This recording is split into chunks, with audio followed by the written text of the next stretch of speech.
ভগৱন্তৰ শ্ৰৱণ কীৰ্তন কৰাত পূৰ্ণতাটো কেনেদৰে আছে চাওকচোন। সংসাৰত দুটা আনন্দ আছে, এটা হৈছে ভৌতিক, এটা হৈছে আধ্যাত্মিক। ভৌতিক আনন্দটো প্ৰথমতে পাওঁতেই বহুত ভাল লাগে, কিন্তু লাহে লাহে তাৰ পৰিমাণটো কমি গৈ থাকে। কোনোবাৰ ঘৰত যেনিবা বহুত বছৰ মূৰত কেঁচুৱা এটা জন্ম হৈছে, ভাল লাগিব ন, ইমান দিনৰ মূৰত সন্তানটি জন্ম হৈছে। কিন্তু সেই জন্ম হোৱা দিনাৰ যিটো আনন্দ 2-3 বছৰ পাছলৈ একেই থাকিব জানো, বা থাকে জানো? নাথাকে। আপোনাৰ ঘৰতো নাথাকে, মোৰ ঘৰতো নাথাকে, আমাৰ নিচিনা বয়স পালেতো ভুলতো নাথাকে। কোনোবাই চাকৰি এটা পাইছে, চাকৰিটো পোৱাৰ দিনা ঘৰখনত কেনেকুৱা আনন্দ থাকিব, কিন্তু চাকৰিটো কৰি গৈ থাকোঁতে 3-4 বছৰত সেই পোৱা দিনাৰ দৰে আনন্দটো একেটা হৈ থাকিবনে? নাথাকে। তাৰ পৰা নিৰৰ্থকতাটো দেখুওৱা হোৱা নাই, বাস্তৱিকতাটো দেখুওৱা হৈছে। তাৰ বিপৰীতে নাম গাওঁতে কি গায়? ঘোষা। একেখিনি ঘোষাইটো গাই আছে, একেখিনি কীৰ্তনীটো গাই আছে, একেভাগ ভাগৱতইটো পঢ়ি আছে। কাৰোবাৰ মুখত শুনিছেনে একেখিনি ঘোষা গাই গাই আমনি লাগিছে, নতুন ঘোষা এভাগ ওলোৱাহেঁতেন?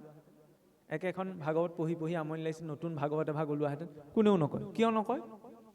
কৃষ্ণ যিহেতু পূৰ্ণ, সেইবাবে তেওঁৰ গুণ লীলা নাম ধাম সকলো পূৰ্ণ, খালি প্ৰয়োজন তাৰ সৈতে ভাৱটো জড়িত হোৱাৰ। নামখাৰত কি গাইছে কোনোবাই বুজি পাওক নাপাওক, যদি ভাৱেৰে তেওঁ গায় গাটো উঠি যায় নে নাযায়? কিয় যায়? বেলেগ কথা এটা সুধিলেতো গাটো উঠি নাযায়, কাৰণ তাত পূৰ্ণত্ব আছে। পূৰ্ণৰ পৰা প্ৰকাশ হোৱা সকলো পূৰ্ণ। আৰু তাৰ সৈতে সদায় জড়িত হৈ থকাৰ মাধ্যমটো কি? তেওঁ নিৰন্তৰ চিন্তনটো।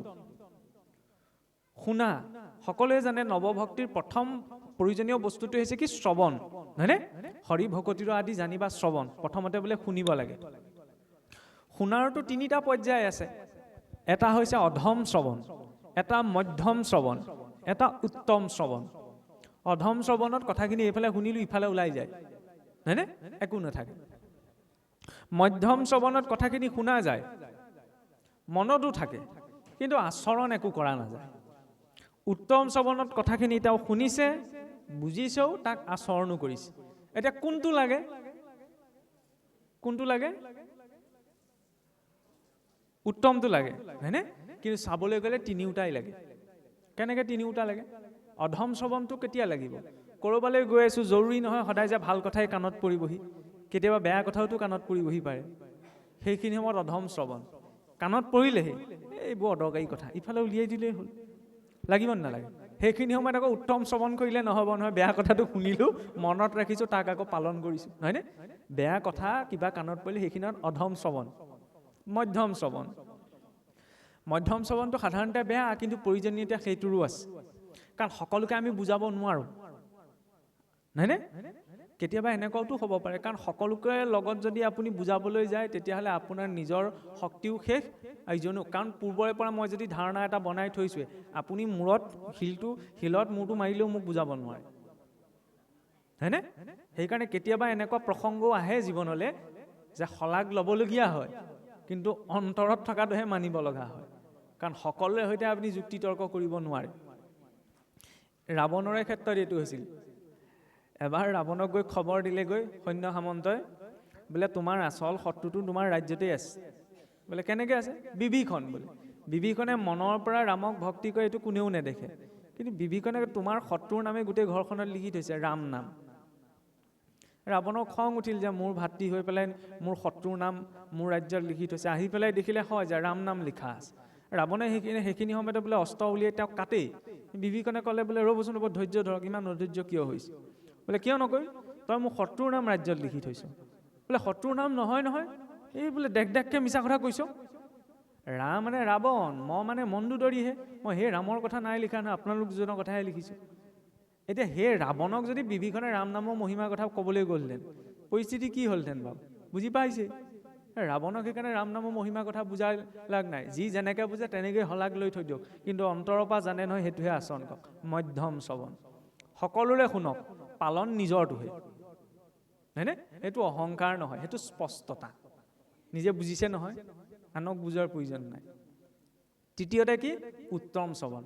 হৰি কথাৰ ক্ষেত্ৰত উত্তম শ্ৰৱণটোহে যে তেওঁ শুনিছে, শুনাৰ পাছত তেওঁ বুজিছে, বুজাৰ পাছত তেওঁক আচৰণ কৰিছে। আদৌ শ্ৰদ্ধা, ততৌ সাধু সংগত ভজন ক্ৰিয়া, ততৌ অনৰ্থ নিবৃত্তি নিষ্ঠা ৰুচিস্ততঃ, ততৌ প্ৰেম ভাৱোদ্ভুদঞ্চতি সাধকা নাময়ং প্ৰেমে প্ৰাদুৰ্ভাৱে ভৱেৎ ক্ৰমঃ, যে আদিতে শ্ৰদ্ধাযুক্ত হৈ তেওঁ সেই সৎসংগলৈ যাওক, সৎসংগত গৈ ভাল কথাখিনি পাতক। জৰুৰী নহয় যে সদায় নামঘৰলৈ আহিব পৰা যাব। তিনিআলি মূৰলৈতো সদায় যোৱা হয় প্ৰয়োজনত, দোকানখনলৈতো সদায় যোৱা হয়, নহয়নে? বা সেইখিনিলৈ নগ'লেও ঘৰখনৰ মানুহকেইটাতো সদায় বহা হয়। য'তেই নহওক কিয় বহি পেলাই অকণমান দেশ বিদেশত কি হৈছে সেইখিনি পতাৰ লগতে, ভালে বেয়া সোধাৰ লগতে তাৰ মাজত হৰি কথা পতাটোও প্ৰয়োজন, হয়নে? পাতিবলৈতো ঢেৰ কথা আছে। বহুতৰ এইটো অভিযোগ থাকে যে কিনো পাতিম, আমিতো নাজানোৱে ক'ত কি আছে। তাৰ বাবে কি জানিব লাগিব ন, পঢ়িব লাগিব নিজেই।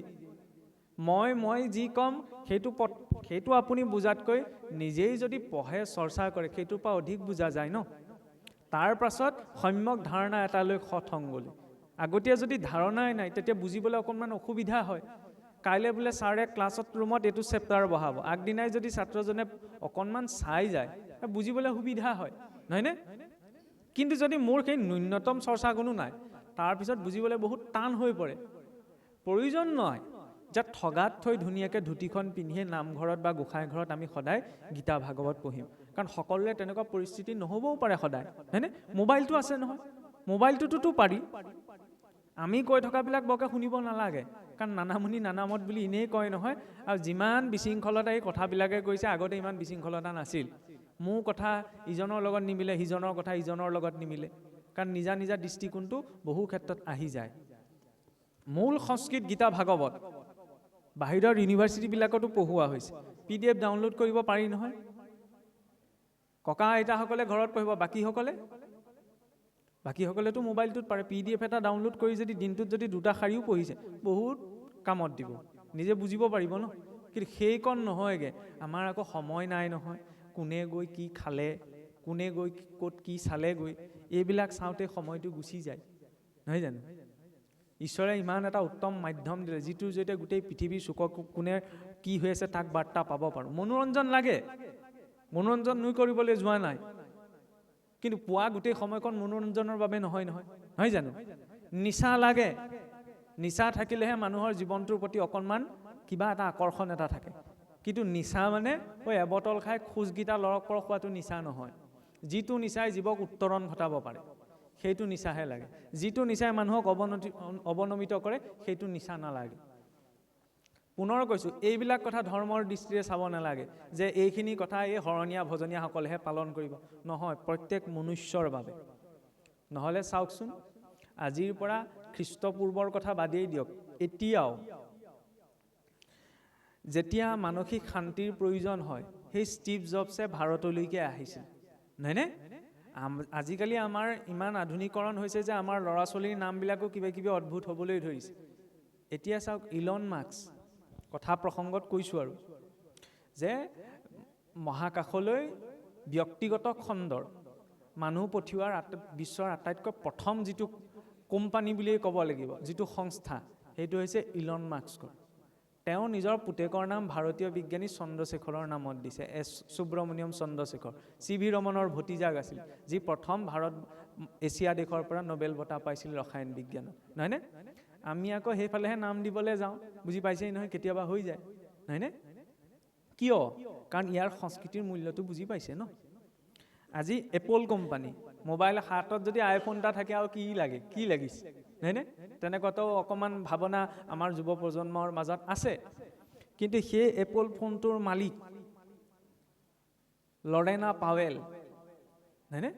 তেওঁ মানসিক শান্তিটো বিচাৰি ভাৰতৰ কোনোবা এখন আশ্ৰমলৈ আহিছে।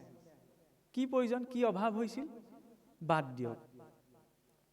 ফৰ্ড কোম্পানীৰ মালিক, প্ৰথম 4চকীয়া গাড়ী বনাইছিল হেনৰী ফৰ্ডে, তেওঁৰ পৰিণতি হৈছে আলফ্ৰেড ফৰ্ড।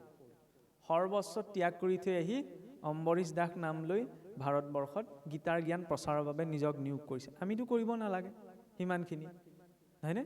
কিয় কোৱা হৈছে? কাৰণ আধুনিকতা মানে এইটো নহয় যে দিনক দিনে আমাৰ কাপোৰৰ পৰিমাণ চুটি হৈ যাব। আধুনিকতাৰ অৰ্থ এইটো নহয় যে আগৰ দিনত ফটা কাপোৰ নথকাজনে পিন্ধিছিলে, এতিয়া কোনোবা থকাজনে ফটা কাপোৰ পিন্ধিবলৈ ধৰিব, নহয়নে? আধুনিকতাৰ অৰ্থ এইটো নহয় যে আগতে মানুহে খোৱা বস্তুটো বহি খাইছিলে, এতিয়া মানুহে থিয় হৈ খাই পেলাই ষ্টেণ্ডাৰ্ডটো মেইনটেইন কৰি দেখুৱাব।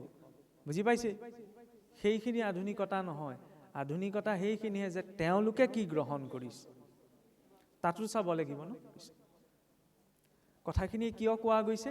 কাৰণ নহ'লে ভাগৱত বুলি ক'লে এটা ট্ৰেণ্ডতহে চলি আছে। আৰু ট্ৰেণ্ড শব্দটো এইকাৰণেই আনিছোঁ, আৰু আজিকালি ভাগৱত ব্যাখ্যা বুলি ক'লেও নিৰ্দিষ্ট কেইটামান বিষয় আছে, মই উচ্চাৰণ কৰিব বিচৰা নাই। সেই বিষয়কেইটাৰ বিষয়ে যদি আলোচনা নহয় তেতিয়াহ'লে ৰাইজেও বেয়া পায়, আৰু দ্বিতীয়তে কথা হ'ল কি, সেইটো ইমান মানে বিচাৰ্য বিষয়ো নহয়। কিন্তু ট্ৰেণ্ডত চলিলে নহ'ব, সমৰ্পণত চলিব লাগিব। এতিয়া ব্যাসদেৱে নাৰদদেৱত আশ্ৰয় কৰিলে ঠিকেই, সেইখিনি সময়ত তেওঁৰ বৈৰাগ্যটো কেনেকৈ দেখুৱাইছে? তেওঁ ক'ব পাৰিলেহেঁতেন যে মই 4 বেদ 14 শাস্ত্ৰ লিখিলোঁ, পঢ়িলোঁ, এইখিনি কি চব অথলেই গ'ল নি? আপুনি কেইখন কিতাপ লিখিছে? ক'ব পাৰিলেহেঁতেন ন নাৰদদেৱক। নাৰদদেৱে যেতিয়া কৈছিল যে তুমি সকলো অথলেই লিখিলা, আমি হোৱা হ'লে ক'লোহেঁতেন আৰু আমি মানিও নললোহেঁতেন। কিন্তু ব্যাসদেৱে সেই ভাৱ প্ৰকাশ কৰা নাই। তৎমুহূৰ্ততে নাৰদদেৱৰ আশ্ৰয় স্বীকাৰ কৰিছে।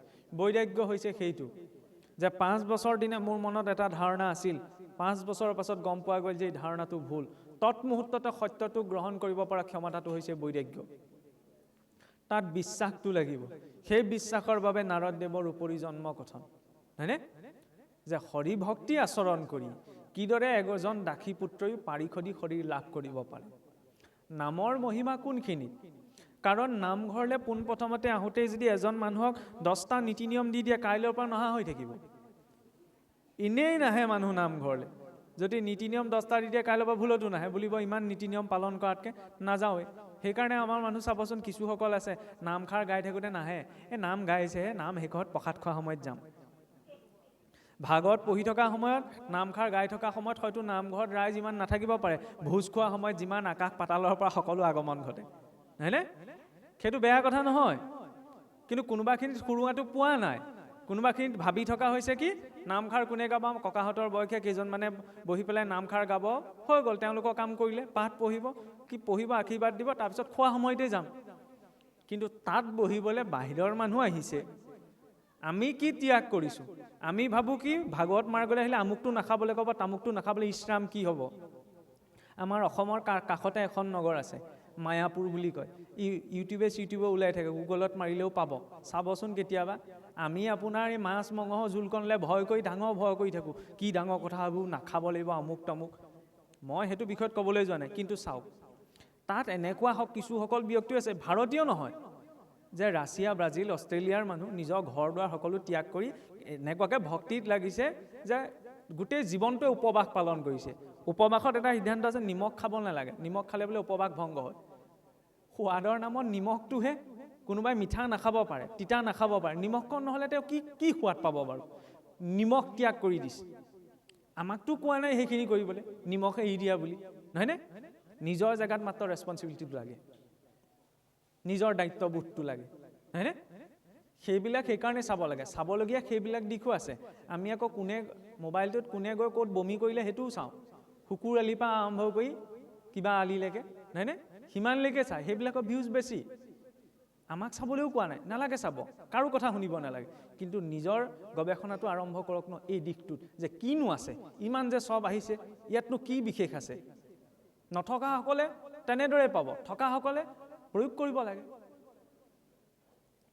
যেতিয়া নাৰদদেৱৰ বিশ্বাসটো, নাৰদদেৱৰ উপৰি জন্মৰ কথাৰ যেতিয়া ব্যাসদেৱৰ বিশ্বাস আহিলে, তাৰ পিছতহে তেওঁ আগবাঢ়িছে। কাৰণ বিনা বিশ্বাসত একো কৰ্ম সিদ্ধি নহয়, হয়নে? নামটোত ইমান গুৰুত্ব এটা কিয় দিয়া হ'ল? নামটোৱে কি কৰে? ভগৱানৰতো সহস্ৰ নাম আছে। নামে ব্যক্তিজনক একাগ্ৰ হোৱাত, অৰ্থাৎ এটা নিৰ্দিষ্ট জেগাত কনচেনট্ৰেট কৰা শক্তিটো বৃদ্ধি কৰে। আৰু নামৰ শক্তিও কেনেকৈ আছে? কৃষ্ণ বা ৰাম বুলি কৈলেতো মানুহৰ নামো হ'ব পাৰে। আপোনালোকৰ গাঁৱতো থাকিব পাৰে কৃষ্ণ শইকীয়া, কৃষ্ণ গগৈ, ৰাম শৰ্মা ইত্যাদি, এনেকৈ, নহয়নে? সেই একেটা নামকে যেতিয়া দুবাৰ উচ্চাৰণ কৰা হয়, সেইটো সম্ভাষণ হৈ যায়। কৃষ্ণ কৃষ্ণ ভালে আছেনে? ৰাম ৰাম ভালে আছেনে? সেই একেটা নামকে যেতিয়া 3বাৰ উচ্চাৰণ কৰা যায়, সি সমবেদনা হৈ যায়, বোলে ৰাম ৰাম ৰাম বৰ বেয়া কথা হ'ল দেই, কৃষ্ণ কৃষ্ণ কৃষ্ণ এইটো হ'ব নালাগিছিল দেই। সেই নামটোকে যেতিয়া বাৰে বাৰে উচ্চাৰণ কৰা যায়, সেইটোৱে হৈ পৰে কি? কীৰ্তন। কীৰ্তন যদি নিৰন্তৰ চলি থাকে সেয়াই নামৰ সাধনা। নামৰ সাধনাই হৈছে সিদ্ধি। সিদ্ধিয়ে পথ প্ৰশস্ত কৰে মুক্তিৰ। বেলেগ একো কষ্টই নাই, ভগৱানৰ নামটোহে। কিন্তু সেইটো অভ্যাসত আনিব লাগিব ন। মিতিৰ কুটুমৰ সৈতে কথা পাতোঁতে এইটো ভাবিলে নহ'ব, এই ৰামকৃষ্ণ বোলে কৃষ্ণ ভালে আছেনে এই বুলিওতো ক'ব পাৰোঁ। কম জানো? তেতিয়া সময়ত আকৌ বেয়া লাগে, এই মিতিৰ কুটুমৰ লগতনো ৰামকৃষ্ণ নাম কম নে, ভকতৰ মাজত কমগৈ আকৌ। সেইটোৱেতো লিমিটেশ্যন। নামটোক কি বুলি ভাবি থকা হৈছে? কেৱল নামঘৰলৈ গ'লে ভকতৰ মাজত ক'বলৈ। সেই মানসিকতাটো সলাব লাগিব। আৰু কৃষ্ণ বা ৰাম বুলি কোৱাৰ এটা বেনিফিটো আছে, বহুত ডাঙৰ। কোনোবাই ঢেৰ কিবা কৈ আছে ভালে বেয়াই, কৃষ্ণ হ'ব আৰু ঠগ দিয়কচোন বুলি কৃষ্ণ বুলি কৈ থৈ দিয়কচোন। আপুনি ভালতেই কৃষ্ণ বুলিলে কালতেই কৃষ্ণ বুলিলে তেওঁ একো বুজি নাপায়, নহয়নে? কিন্তু আপুনি যি বুজি কৃষ্ণ ক'লে সেইটোৱে কাম কৰি দিব, তেওঁ গালি নপৰাকৈ, হয়নে? এইটো হৈছে সূত্ৰ। কিন্তু কি হ'ব? নামতকৈও প্ৰথম যেতিয়া গালিটো গুচি আহে তেতিয়া অকণমান সংস্কাৰ হ'বলৈ অসুবিধা হয়। সেইটোত এজন মানুহ হিচাপত আমাৰ গুৰুত্বতাটো লাগিব। তাৰ পাছত চাওক যে জিজ্ঞাসা আহিলে আশ্ৰয়লৈ গ'ল, বিশ্বাসো আছে। কিন্তু বিশ্বাসটো হোৱাৰ পাছতো কেতিয়াবা এনেকুৱা হৈ যায়, এতিয়া মই ভক্তি কৰিছোঁ, ভক্তি কৰাৰ পাছত মই জানিছোঁ বুজিছোঁ মই পাই যাম, হয়নে? অভিমান এটা আহে। সেই অভিমানটো মষিমূৰ ক'ত হৈছে? অশ্বত্থামাৰ শিৰোমণি কটা। বহুতে এইটো আপোনাৰ সেই মুণ্ডন কৰা নকৰালে টানি লৈ যায়গৈ, কিন্তু সেইটো অধ্যায় দেৱৰ একো প্ৰসংগই নাই। সেইটো এটা বেলেগ এটা বিষয়।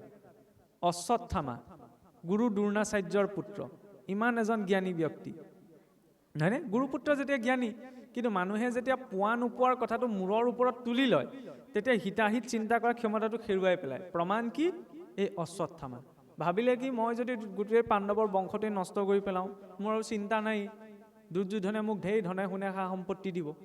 এই কথাটো মোৰতো তেনেকুৱাকৈ সোমাই গ'ল যে দ্ৰৌপদীৰ শুই থকা 5জন পুত্ৰক হত্যা কৰিবলৈ তেওঁ কুণ্ঠাবোধ নকৰিলে, হয়নে? তাৰ বিপৰীতে আকৌ ভক্তি মাৰ্গত কেনেধৰণৰ ভাৱটো প্ৰয়োজন সেইটো কাৰ জৰিয়তে দেখুৱালে? আই দ্ৰৌপদীৰ জৰিয়তে, যে গুৰুপুত্ৰ বুলি। আৰু দ্বিতীয়তে তেওঁক হত্যা কৰিলে বা তেওঁক বধ কৰিলে অশ্বত্থামাৰ মাতৃয়ে কিমান মনত দুখ পাব, এই কথাটো চিন্তা কৰি অশ্বত্থামাক ক্ষমা কৰি দিলে, হয়নে? আমিতো কোনোবাই ঢকা এটা দিলে ক্ষমা কৰি দিবলৈ টান হয়, তেওঁ মোক ঢকিয়াই থৈছে, তেওঁ মোক কথা এষাৰ কৰি থৈছে। ভগৱানৰ কথা পাহৰি থাকোঁ, কোনোবাই যদি ক'ৰবাত বেয়াকৈ কথা এষাৰ কৈছে সেইটো সপোনতো মনত পৰে। স্মৃতি শক্তি কাৰো কম নহয়, খালি সেই স্মৃতিটো আমি ক'ত লগাইছোঁ সেইটো নিজক বিচাৰ কৰিলেই গম পোৱা যায়। আৰু আই দ্ৰৌপদীৰ প্ৰসংগ আহোঁতে এটা কথা ক'ব পাৰি, আমাৰ পৰম্পৰাত ৰাতিপুৱা শুই উঠিয়েই গুৰুক আৰু ভগৱন্তক যেতিয়া স্মৰণ কৰা হয় তেতিয়া 5গৰাকী পঞ্চসতী বুলি 5গৰাকী কন্যাৰ নামো স্মৰণ কৰা হয়। আৰু সেই পঞ্চসতীৰ নামত আই দ্ৰৌপদীৰ নামটো আছে, যে অহল্যা দ্ৰৌপদী তাৰা কুন্তি মন্দোদৰী তথা পঞ্চকন্যা স্মৰে নিত্যম মহাপাতক নাশনম। এই অহল্যা দ্ৰৌপদী তাৰা কুন্তি মন্দোদৰী এই 5গৰাকী বোলে পঞ্চমহাসতী, তেওঁলোকৰ দৰে পবিত্ৰতাৰ গুণ যাতে মোৰ জীৱনলৈ আহে। কথাটো টানি অনাৰ উদ্দেশ্য এটা আছে, কাৰণ আজিও কিছু কিছু সমাজত এনেকুৱা এটা ধাৰণা আছে যেতিয়া এগৰাকী আইৰ কিবা কাৰণত স্বামীজনৰ বিয়োগ হৈ যায় তেতিয়া কিছু কিছু সমাজে আজিও ভাবে কি সেই স্বামী বিয়োগ হোৱা আইগৰাকীৰ জৰিয়তে বোলে কোনো মাংগলিক কৰ্ম কৰিব নালাগে। মই অইন উদ্দেশ্যত কোৱা নাই, মই খোলা খুলি কওঁ, এতিয়াও কিছু কিছু সমাজত আছে এই বোলে মাংগলিক কৰ্ম তেওঁৰ হাতে কৰাব নালাগে। এইবিলাক শাস্ত্ৰীয় সিদ্ধান্ত নহয়। কাৰোবাৰ জীৱনত হোৱা ঘটনা এটাৰ বিচাৰ কৰাৰ অধিকাৰ সমাজৰ কাৰো নাই। আৰু সেই তেনেকুৱা চিন্তা যদি আমাৰ সংস্কৃতিত থাকিলেহেঁতেন তেতিয়া ৰাতিপুৱাই উঠি আমি অহল্যা দ্ৰৌপদী তাৰা কুন্তি মন্দোদৰীৰ নাম নললোহেঁতেন। অহল্যাৰ স্বামী বিয়োগ ঘটিছে, দেৱী কুন্তিৰ কথা সকলোৱে জানে, নহয়নে? কিয় কোৱা হৈছে? আৰু এনেকুৱা কিছুমান নীতিৰ বাবে বাহিৰৰ কিছুসকল লোকে আমাক গালি পাৰে, বুলিব ইমান নিকৃষ্ট চিন্তা, এফালে ঈশ্বৰ ভক্তিৰ কথা কয় আনফালে আকৌ ইমান অদৰকাৰী চিন্তাধাৰা মনত সোমাই আছে যে আইগৰাকী স্বামী বিয়োগ হ'ল বুলি তেওঁক বোলে আমুক কৰিব নালাগে, তেওঁ হাতে আমুক কৰিব নালাগে। এইবিলাক হৈছে দুৰ্ধম চিন্তা। এতিয়া ক্ষমা ভাৱটো যেতিয়া গুচি আহে তেতিয়া ব্যক্তিজনৰ মনত দেৱী কুন্তিৰ দৰে ভাৱ প্ৰস্তুত হয়। ভাগৱতৰ সম্পূৰ্ণ ভাগৱতৰ কথাত দেৱী কুন্তিয়ে যিটো সাহস কৰিছে কোনো ভক্তই আজিলৈকে সেইটো সাহস কৰা নাই। কাৰণ আমিতো ভগৱানৰ ওচৰলৈ সুখ বিচাৰি যাওঁ ন, কিবা এটা মংগল কামনা কৰি যাওঁ। দেৱী কুন্তিয়ে গৈ কি কৈছিল যে প্ৰভু মোক পাৰিলে জীৱনত বিপদহে দিয়া, হয়নে? মোক সুখ নালাগে বোলে কিয় বিপদত থাকিলে তোমালে মোৰ সহজতে মনত পৰি থাকিব আৰু তোমাৰ চিন্তন যেতিয়া মোৰ নিৰন্তৰ হৈ থাকিব তাতোতকৈ আৰু মোক কিয় সুখ লাগিছে আমি সাধাৰণ মানুহৰ দৃষ্টিয়ে চাবলৈ গ'লে এইটো পাগলামি বুলি ক'ম ভগৱানৰ ওচৰলৈ জানো দুখ বিচাৰি যায় কোনোবা ভাগৱতৰ দৃষ্টিকোণটো সেইখিনিতে সুকীয়া সেইকাৰণে সেইটো সাহস বুলি কোৱা হৈছে কিয় কাৰণ সুখৰ এইটো দুৰ্ভাগ্য সুখ যেতিয়া জীৱনলৈ আহে সকলো ধৰণৰ সুবিধা লৈ আনে হয়নে মনৰ অনুকূল বিষয় সব লৈ আনে কিন্তু দুৰ্ভাগ্যটো কোনখিনিত সুখে ঈশ্বৰৰ বিস্মৃতিটো লৈ আনে আৰু দুখৰ এইটো সৌভাগ্য দুখ আহিলে জীৱনলৈ আহিলে সব ভাগি ছিগি চুৰমাৰ কৰি পেলাব পাৰে কিন্তু দুখে পদে পদে ঈশ্বৰৰ স্মৃতিটো লৈ আনে বিপদো নৈব বিপদম সম্পদো নৈব সম্পদ বিপদম বিস্মৰণম বিষ্ণু সম্পদ নাৰায়ণ স্মৃতি সুখত থাকিলে বৰকে ঈশ্বৰলৈ মনত নপৰে কিন্তু দুখত থাকিলে আকৌ পদে পদে মনত পৰে হয়নে মই আৰামছে গাড়ীত বহি ইয়াত নামি দিছোঁ নামি পেলাই ইয়াত কথা ক'বলৈ আৰম্ভ কৰিছোঁ মোৰ গাড়ীত আহোঁতে এবাৰো ঈশ্বৰলৈ মনত নপৰিবও পাৰে হয়নে ৰাতি 12টা বজাত যদি অকলে অকলে এই ৰাস্তাটো নিৰ্জন ৰাস্তা এটা খোজকাঢ়ি যাওঁ মোক কাণে কাণে কোনোবাই কোৱাৰ প্ৰয়োজনীয়তা আছেনে বোলে ৰাম নাম লৈ যোৱা কৃষ্ণক চিন্তা কৰি যোৱা কোনেও ক'ব নালাগে হয়নে নোলোৱাজনৰ মুখৰ পৰা ওলাব প্ৰতিকূল সেইবাবে ভাগৱতে কৈছে কুন্তি দেৱীৰ স্তুতিত কি প্ৰকাশ পালে যে প্ৰভু জীৱনত পাৰিলে মোক প্ৰতিকূলতাই দিয়া কিন্তু তোমাৰ চিন্তনটো যাতে মই নাখায় নিৰন্তৰ যাতে তোমাৰ চিন্তন হৈ থাকে সেইকণ কৃপা কৰা কাৰণ অন্তিম সময়ত সেইটোহে এই এক্সামটো পাছ কৰাই নিব পাৰিব সংসাৰখনত হয়নে সেই ভাৱটো আহিলে জীৱই ভীষ্মৰ দৰে গতি পোৱা সম্ভৱ সেইবাবে ইয়াৰ পাছত কি পিতামহ ভীষ্মৰ স্তুতি পিতামহ ভীষ্ম ইচ্ছামৃত্যুৰ অধিকাৰী হোৱাৰ পাছতো সৰসজ্জাত পৰি আছিল কিহলৈ বাট চাই উত্তৰায়ণ কাললৈ বাট চাই আমাৰ বছৰেকত দুটা আয়ন নাথাকে ন দক্ষিণায়ন আৰু উত্তৰায়ণ আমাৰ উৎসৱ পাৰ্বণবিলাকো কিমান শাস্ত্ৰ আৰু বৈজ্ঞানিক তথ্যলব্ধ চাওক অলপ দিন আগতে মাঘ বিহু পাৰ হৈ গ'ল হয়নে তাৰ মাজতে ফটা মুখ নহয় কথা এটা কৈছোঁ আৰু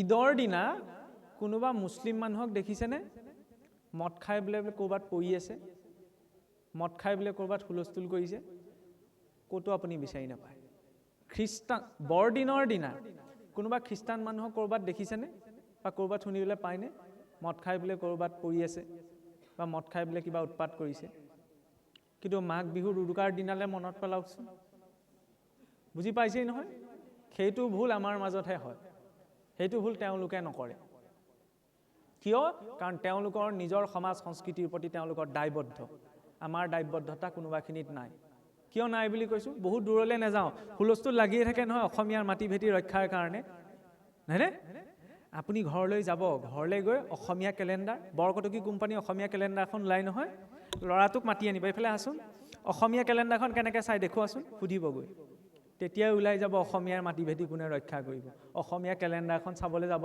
চাবলৈ পাহৰিলে তাৰপিছত আমি মাটি ভেটি ৰক্ষা কৰাৰ কথা কৈছোঁ কাৰণ পাহৰিলোঁ কোনদিনা যিদিনা তিথি বাৰ নক্ষত্ৰ গণকৰ হৈ থাকিল যিদিনা তিথি বাৰ নক্ষত্ৰ চোৱা কামটো আমি জ্যোতিষীৰ বুলি ভাবি ল'লোঁ হয়নে সেইদিনা আমাৰ হাতৰ পৰা চব খাই গ'ল আগতে ঘৰত ককা আইতাক থাকে ল'ৰা ছোৱালী শিকাই নাই বছৰেকত কেইটা আয়াম থাকে কচোন বোপাইহঁত পক্ষ কেইটা থাকে আজিকালি নিশিকাই নহয় আজিকালি শিকাবলৈ সময় নাই সেইটো দুখ বুলি ক'বলৈ যোৱা নাই কিন্তু কিছুমান বস্তু আমাৰ হাতৰ পৰা তেনেকৈ খাই গৈছে কিয় এই কথা প্ৰসংগটো অনা হৈছে সূৰ্য যেতিয়া মকৰ ৰাশিত প্ৰৱেশ কৰে হয়নে তেতিয়া উত্তৰায়ণ কাল আৰম্ভ হয় মাঘ বিহুৰ সংক্ৰান্তিৰ দিনা বছৰেকত 365টা দিন হয়নে 365টা দিনৰ ছমাহ বোলে উত্তৰায়ণ ছমাহ দক্ষিণায়ন উত্তৰায়ণ কাল বোলে ঊৰ্ধ্ব লোকত দিনৰ সময় দক্ষিণায়ন কাল ৰাতিৰ সময় কেনেকৈ চাওক আমাৰ ইয়াত এবছৰ পাৰ হৈ গ'লে বোলে ঊৰ্ধ্ব লোকত সুৰলোকত বোলে এদিন পাৰ হয় এইবিলাক সাধু কথা আছিল সৌ সিদিনালৈকে আইজাক নিউটনৰ নাম সকলোৱে শুনিছে নিউটনেও কৈ থৈ গৈছিল যে সময় এটা ধ্ৰুৱ ৰাশি সময় পৰিৱৰ্তন নহয় কিন্তু 19ৰ দশকত আইনষ্টাইনে আহি এইটো প্ৰমাণিত কৰি দেখুৱালে যে সময় এটা ধ্ৰুৱ ৰাশি নহয় সময় এটা আপেক্ষিক বস্তু হয়নে ৰিলেটিভ ই সকলো জেগাতে একেই নহয় ভাগৱতৰ সিদ্ধান্ত চাওক পৃথিৱীত এবছৰে ঊৰ্ধ্ব লোকত এদিন বুলি কিয় ক'লে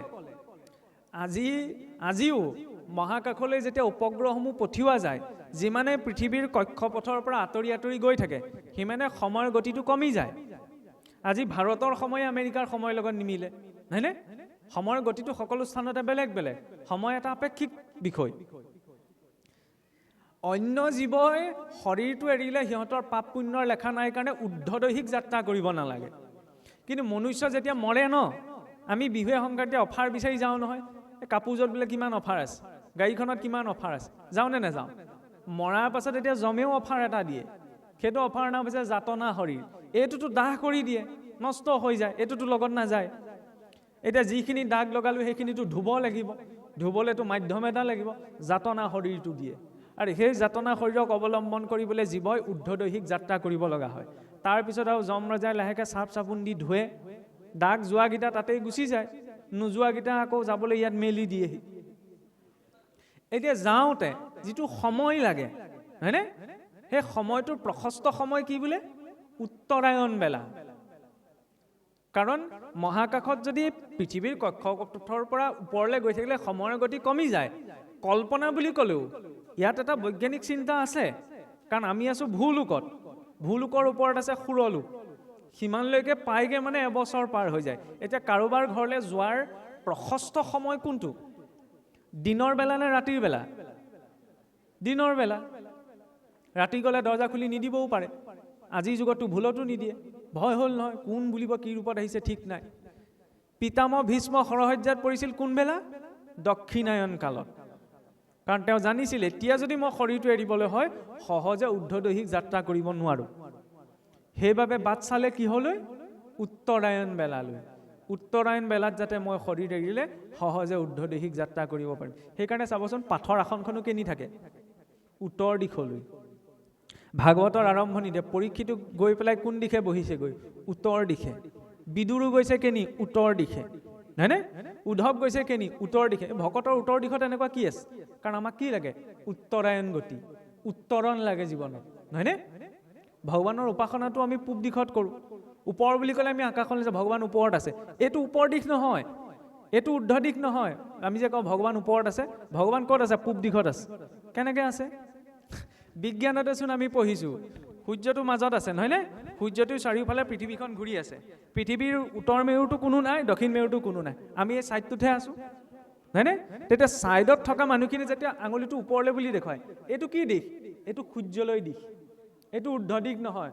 মহাকাশত পূব দিশটো ঊৰ্ধ্ব দিশ হয়, হয়নে? সেইকাৰণে উপাসনা পূব দিশত। বোলে পূব দিশে সূৰ্য উদয় হয় কাৰণে উপাসনা নহয়, পূব দিশত সেইটো ঊৰ্ধ্বগামী দিশ।